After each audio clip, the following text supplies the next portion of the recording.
नमस्कार दोस्तों, मैं राजकुमार उपाध्याय। अभी एक आज सिर्फ ज़्यादा कुछ नहीं मार्केट की बात करेंगे कि मार्केट करंट टाइम में कैसा चल रहा है। जैसा आप सब लोगों को पता होगा कि सबके पोर्टफोलियो डाउन है, सबके स्टॉक गिर रहे हैं, सबको पूरा लाल-लाल दिखाई दे रहा है। तो ऐसा नहीं है कि सब स्टॉक गिर रहे हैं, कुछ-कुछ स्टॉक अच्छा भी कर रहे हैं इसी में बीच में। तो क्या करना चाहिए? देखिए, अभी 2-3 महीने पहले यूएस और चाइना का भी सेम कंडीशन था। यूएस ने कहा 25%, चाइना ने कहा मैं 50% लगाऊंगा, फिर यूएस ने 100% बोला, फिर उनका धीरे धीरे करके अभी सब ठंडा चल रहा है। तो इंडिया का भी ऐसा ही है। यूएस का क्या काम है, वो पहले हमारे यहाँ कहते हैं ना, किसी को धमकाना, फिर उसके बाद बात मनवाना, नहीं बात बनी तो भाग जाना। तो यूएस का भी ऐसा ही है। तो इनिशियली वो प्रेशर कर रहा है इंडिया के ऊपर ताकि ट्रेड डील उसके फेवर में हो, और कुछ नहीं है, बिना इंडिया के काम नहीं चलने वाला है यूएस का। और इंडिया भी हमारा पहले से ही सारी तैयारियां करके बैठा है। अगर आपको जो दिख रहा है कि हमारे रुपए का वैल्यू गिर रहा है डॉलर के अगेंस्ट, वो पहले से ही जानबूझ के मेरे हिसाब से वो गिराया जा रहा है। क्योंकि रुपए का जब वैल्यू गिरेगा तो फिर डॉलर हमको, जब कोई सामान हम खरीदने जाएंगे तो हमको ज़्यादा महंगा पड़ेगा, तो इंडिया में लोग कम से कम बाहर की चीज़ खरीदेंगे। उल्टा जब वो हमारी चीज़ खरीदेंगे तो उनको सस्ता पड़ेगा। तो उनको सस्ता पड़ेगा तो उनका जो टैरिफ है वो उसमें उसका नुकसान उसमें जाके मर्ज कर देगा। आप खुद देखिए 5 साल में लगभग हमारा रुपया 25% तक गिर चुका है। तो रुपया तो कभी $1 का भी हुआ करता था। आपको 1960-65 में लोग बोलते हैं रुपया $1 का था। 5 रुपए में $1 आता था, 10 रुपए में, या हमारे सामने देखते देखते रुपया कहाँ से। लेकिन आपने देखा है क्या, रुपया जितना ही वीक हुआ है उतना ही हमारे देश ने तरक्की भी की है। तो ये वीक रुपया कुछ नहीं होता है भाई, वो सब एडजस्टमेंट है। अब इसका पूरा मैथ कैलकुलेशन में बैठूंगा तो बहुत टाइम लगेगा। मैं इतनी कोई तैयारी करके नहीं बैठा हूँ कि आपको एक चीज़ दे सकता हूँ, लेकिन आप चाहिए तो आप चैट जीपीटी कर लेना कि हमारे गिरते रुपए से हमको फ़ायदा क्या क्या है यूएस ट्रेड डील में, तो आपको समझ में आ जाएगा। उसके अलावा भी एक चीज़ लोग बोलेंगे कि ठीक है हमारा इंपोर्ट महंगा हो जाएगा क्योंकि हम क्रूड ऑयल के बदले डॉलर खरीदना पड़ता है हमको। हाँ तो ठीक है ना, तो कहाँ, वो तो हम पहले से मैनेज करके चल रहे हैं ना कि ऑलरेडी हम रसिया से कम रेट में तेल खरीद रहे हैं। और हम धीरे धीरे ग्रीन एनर्जी इन सब पे फोकस क्यों कर रहे हैं, ताकि हमारी जो ऑयल इंपोर्ट है हमारा उसको हम कम कर सकें। तो धीरे धीरे गवर्नमेंट उसके लिए भी पहले से government in the sense BJP नहीं, वो गवर्नमेंट हमारी पूरी प्रणाली वो एक ही रहती है, चाहे वो बीजेपी आए चाहे कांग्रेस रहे। हमारी जो नीतियां रहती हैं वो मैक्सिमम जल्दी, जो बड़े फैक्टर होते हैं वो चेंज नहीं होते। तो ये सब पहले से ही चल रहा है कि अभी तो सस्ता तेल मिल रहा है हमको, फिर आगे चल के धीरे धीरे डिपेंडेंसी कम करेंगे। 20-25% इथेनॉल उन्होंने पेट्रोल में मिलाना चालू किया, सब उसी का हिस्सा है। तो रुपया गिरता है तो इससे कोई प्रॉब्लम नहीं है। अगर 25-30% रुपया आज 5 साल में गिरा है तो वो को टैरिफ का भार भी रुपए में मर्ज हो जाएगा। तो हमको अब ठीक है, अगर रुपया गिरने के साथ साथ हमारी इन्फ्लेशन भी बढ़ी रहती तो एक घबराने वाली बात थी। आपको पता है इन्फ्लेशन कहाँ बढ़ी है, पिछले 2 बार लगातार रेपो रेट कट किया है आरबीआई ने। इन्फ्लेशन भी नहीं है, रुपया भी वीकर हो रहा है, तो प्रॉब्लम कहाँ है? प्रॉब्लम बहुत सारी चीज़ें दिखाई जा रही हैं कि हाँ प्रॉब्लम, छोटा मोटा प्रॉब्लम है लेकिन सब मैनेजेबल है। तो ये सही टाइम है स्टॉक खरीदने का, ये सही टाइम है इन्वेस्टमेंट का। हाँ ये बात अलग है कि अभी का डाला हुआ पैसा आपका हो सकता है 4 महीना 6 महीना रिटर्न ना बनाए, हो सकता है कि साल भर भी लटक जाए। लेकिन अगर मैं तो ये चाहूँगा कि अगर आज मैं खरीद रहा हूँ मार्केट में मैं मार्केट में खरीद रहा हूँ तो मैं चाहूँगा कि यार साल 1.5 साल 2 साल मार्केट ना चले, मार्केट बढ़े ही ना। मैं तो यहाँ तक सोच रहा हूँ कि मार्केट साल 2 साल ना बढ़े। अब आप सोच रहे होंगे ऐसा क्यों? मेरे को साल 2 साल में कोई मेरा व्यू नहीं है कि नहीं मेरे को पैसा बनाना है, मेरे को लंबा पैसा बनाना है। तो साल 2 साल अगर मार्केट यहीं पे रहेगी तो मुझे और साल 2 साल में जो पैसे मैं लेके आऊँगा मुझे ये रेट पे मिल जाएगा। बाद में तो नहीं मिलने वाला है ना। इसीलिए जो मैच्योर इन्वेस्टर होते हैं वो इंतज़ार करते हैं कि कब मार्केट गिरे, कब मार्केट टूटे और कब पैनिक आए और कब मैं खरीदूँ। तो जब पैनिक आता है ना, आपको मालूम होगा 23 मार्च 2020 रात को 8 बजे क्या हुआ था? लॉकडाउन लगा था हमारे देश में। शाम को रात को आए Narendra Modi ji. I am sure date यही था, आप देख लेना, थोड़ा आगे पीछे हुआ तो मेरा गला मत पकड़ना। तो मोदी जी आए रात को 8 बजे, बोले कि कोविड की प्रॉब्लम को देखते हुए हमारे पूरे देश को अन मतलब अनलिमिटेड टाइम के लिए, कंफर्म नहीं है कब तक के लिए, कोई डेट नहीं रखा था, कि शायद 1 महीने का टाइम दिया था। काफ़ी पुरानी बात होगी तो मैं कोई डेटा पढ़ के नहीं बता रहा हूँ। तो उन्होंने पूरा बंद कर दिया। तो आपको पता है ऐसी कंडीशन में मार्केट में लोगों का क्या हाल होगा, आपके जैसे हमारे जैसे लोग।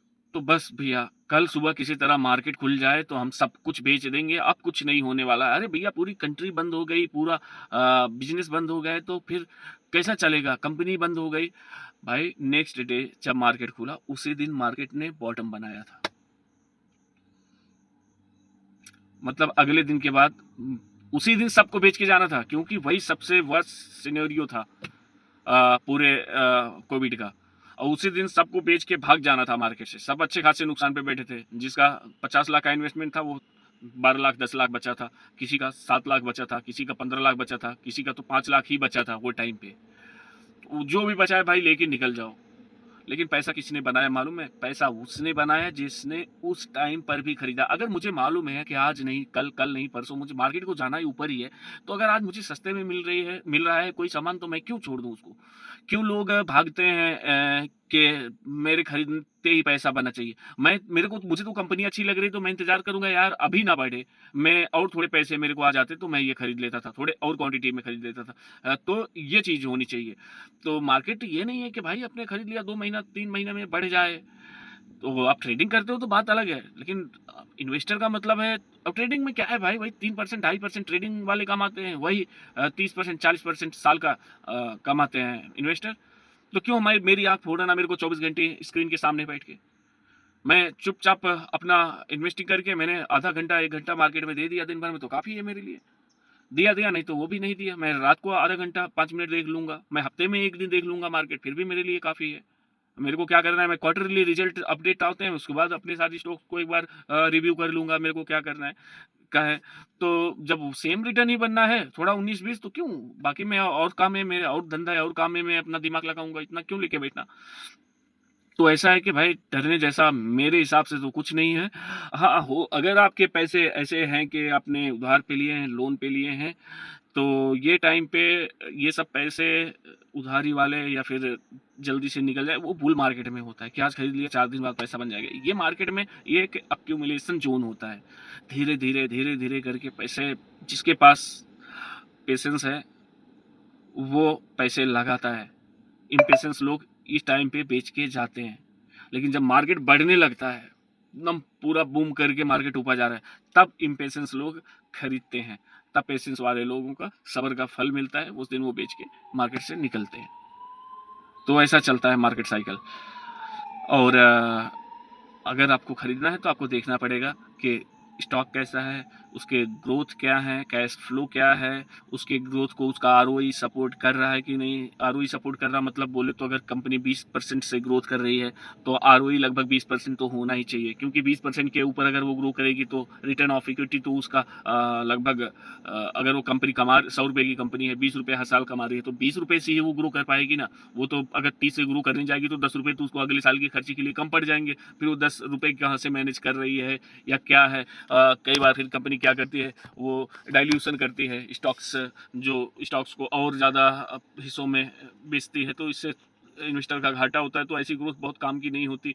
या फिर कर्ज लेके अगर वो ग्रो कर रही है, तो कर्ज लेके ग्रो करती है तो सस्टेनेबल नहीं होता। अगर उसका आरओई बढ़ रहा है, कर्ज लेके भी उसका आरओसी अच्छा है, तो उस कंडीशन में देखा जाता है। उसके अलावा बैलेंस शीट आप देखिए, अगर उसके एसेट्स बढ़ रहे हैं, उसकी बाइंग बढ़ रही है, कंपनी कैपेक्स कर रही है और ज़्यादा पैसा लगा रही है, प्लांट डाल रही है कंपनी, और उसके अलावा कंपनी का फ्यूचर ग्रोथ का गाइडेंस कैसा है, वो सब चीज़ें आपको देखना पड़ेगा।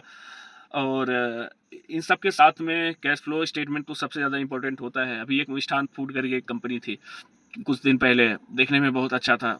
4 के पीई पे 5 के पीई पे कंपनी बिक रही है लोगों को बस। और उनके तो प्रमोटर भी फ्रॉड थे, वो भी कभी भी आके बोल देते थे हम ये करने वाले हैं वो करने वाले हैं। और बाद में सेबी ने खुलासा किया कि भाई इनके तो कोई प्लांट ही नहीं है, इनका कोई धंधा ही नहीं चलता, आपस में घर में कंपनियां बना के वो उसको माल बेच रहा है, वो उसको वो बीरबल के तोता महल की तरह के चूना लाओ गारा लाओ उसके जैसा सब कुछ चल रहा है। वो उधर से माल खरीद रहा है, वो उधर से उसको पेमेंट कर रहा है, बस उसी में इन्वेंट्री दिखा रहे हैं, उल्टा सीधा पूरा बना के रखा था। और इनका जब बैलेंस शीट भी देखो तो मालूम पड़ जाता है ऐसी कंपनियों में कि भैया इनके तो माल कंपनी प्रॉफिट कर रही है। कैश फ्लो में आप देखेंगे कि कंपनी 700 करोड़ का माल बेचा है, उसके बाद 1200 करोड़ तो रिसीवेबल्स है, मतलब भैया माल बेच दिया है, अभी पैसा नहीं मिला है। उसके बाद फिर इन्वेंट्री भी कुछ खास नहीं है, सब माल बिक गया। और उसके अलावा कंपनी फिर क्या करती है कि वो धीरे धीरे रिसीवेबल्स बढ़ता जाता है, बाद में एक दिन बोलेगी भैया पैसे तो डूब गए सारे, स्टॉक तो गया हमारे, हमको क्या मिला। फिर ऐसी कंपनी में पैसा लगेगी। तो ये सब देखना पड़ता है कि भैया कंपनी के ऐसा तो नहीं है कि रिसीवेबल्स बढ़ रहे हैं, कंपनी का आरओई बढ़ रहा है कि नहीं बढ़ रहा है।